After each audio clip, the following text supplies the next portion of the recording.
I would like to start with the Georgia-US relations issue. In the context of the recent very, very intensive correspondence from Washington, from the congressmen who are publishing letters and sending them to the Georgian Prime Minister. And this correspondence arose different kinds of questions in the society, including about US-Georgia relations in general. What could you tell Georgian citizens about the US government's attitude towards this country and its challenges also? It's a great question. Thank you so much for asking it.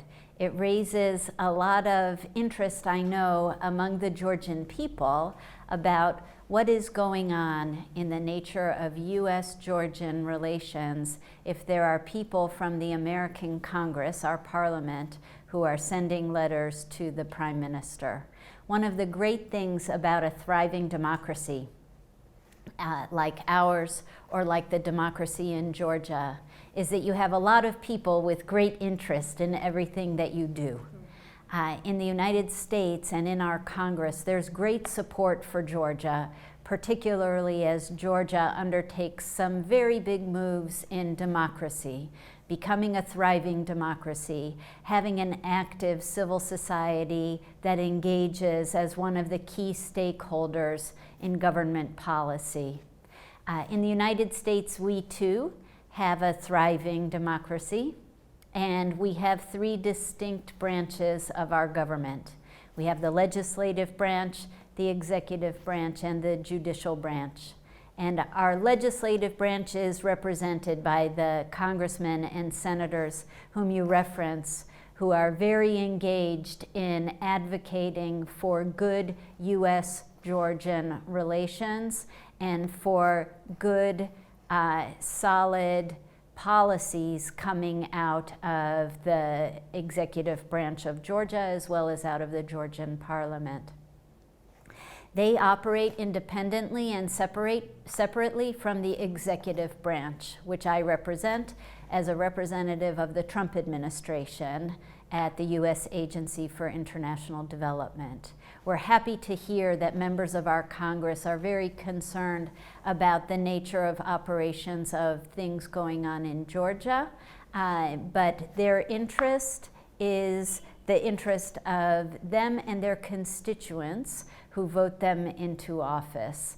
The executive branch, as I said, operates independently, and we have our lines of engagement with the Georgian government as well, mostly driven by our embassy that's based here in Tbilisi, and our new ambassador who started on the job this week when she arrived in Georgia. You met her, as I know. I met her. I know. Where was that meeting?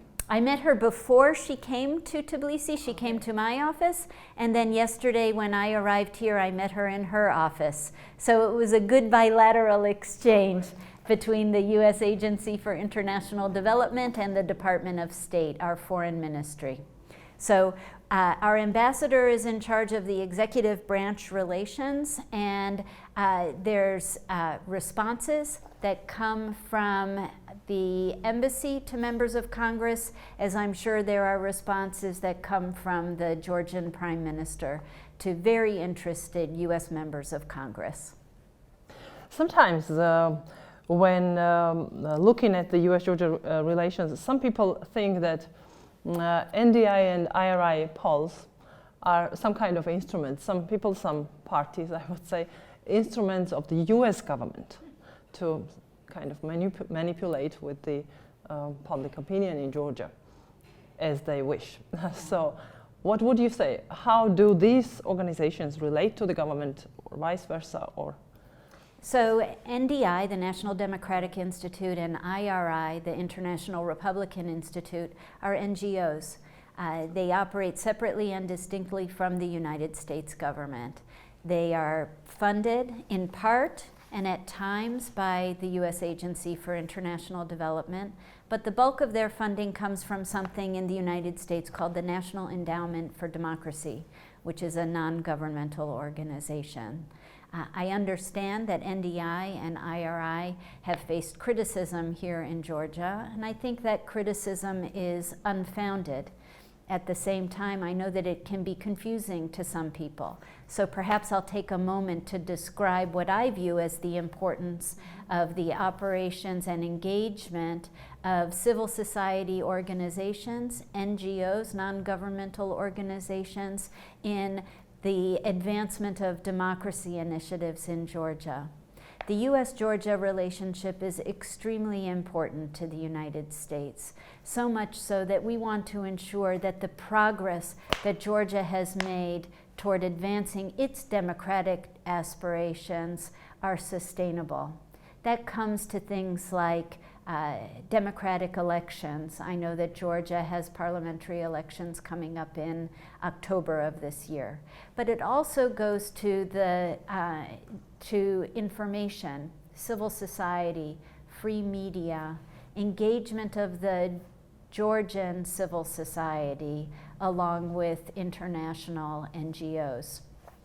And so organizations like NDI and IRI, as well as the International Foundation for Electoral Systems, IFES, are critical partners of the US government as well as of the Georgian government to ensure that there's transparency and good governance as Georgia advances democratically.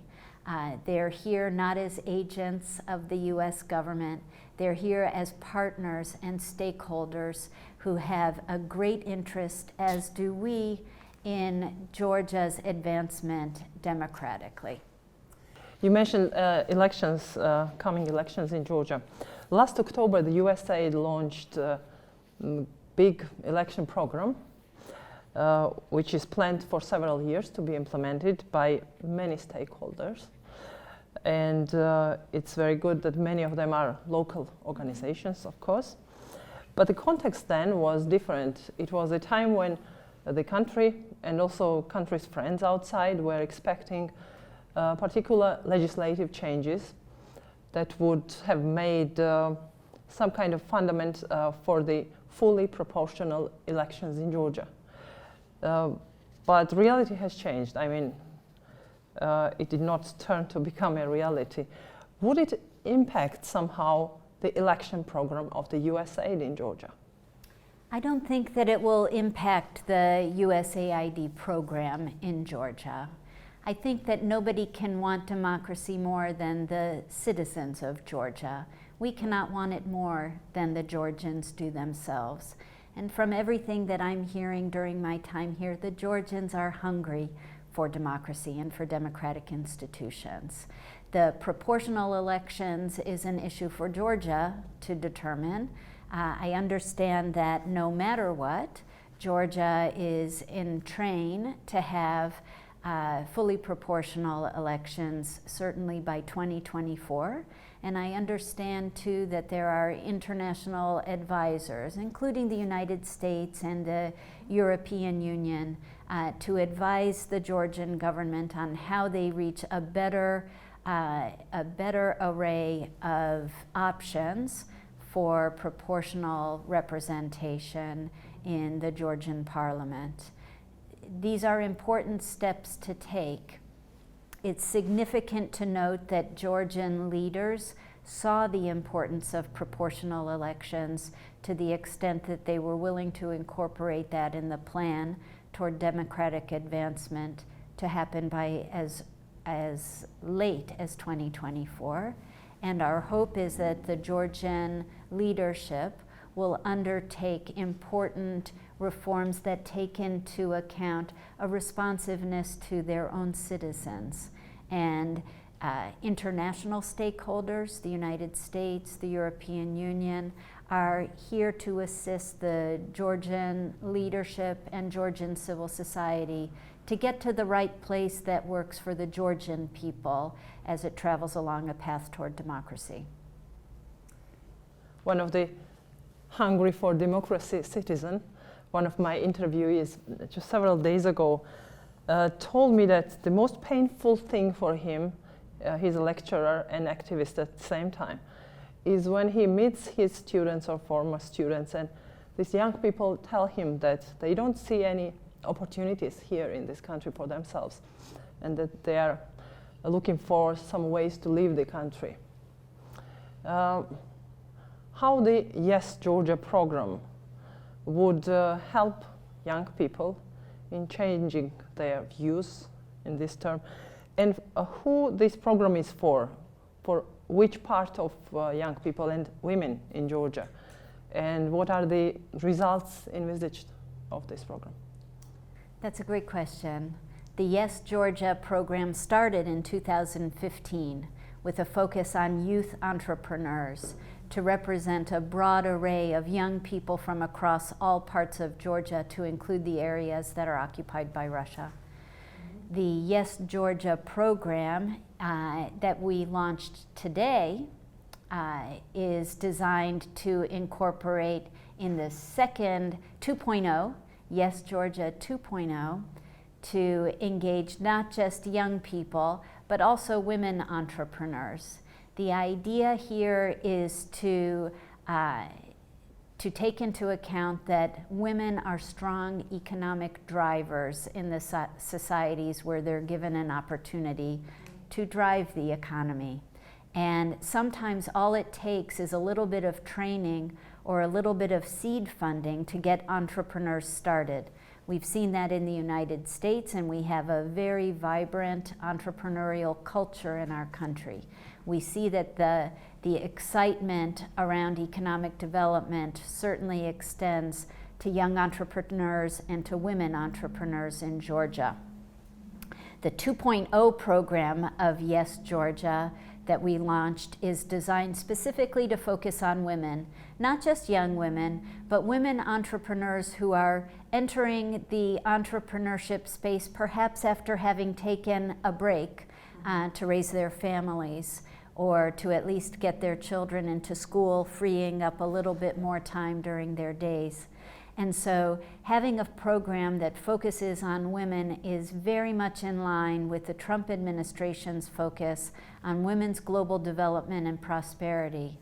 This is an initiative, Women's Economic Empowerment, that was launched by Ivanka Trump as soon as President Trump was elected into office in 2017. We're so excited to have Georgia. So Georgian women were at the presentation. Georgian women were at the launch in 2017, and now we see that it's coming to Georgia to focus specifically also on women's entrepreneurship.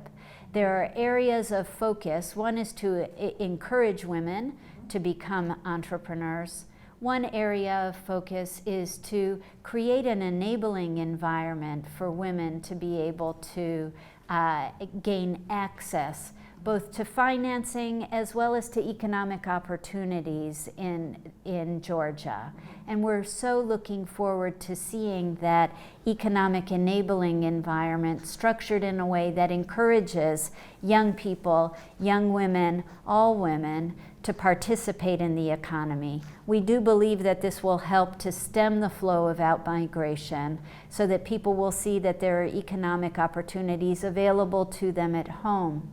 This is a program that will start with $840,000 US for Yes Georgia 2.0. So new funding of $840,000 to support 2,500 entrepreneurs, women entrepreneurs, to gain access to those markets, to gain an understanding of the legal environment and the financing environment that will help them to build and to grow their businesses, to become job creators in Georgia, to create the opportunities for Georgians and for the Georgian economy to thrive.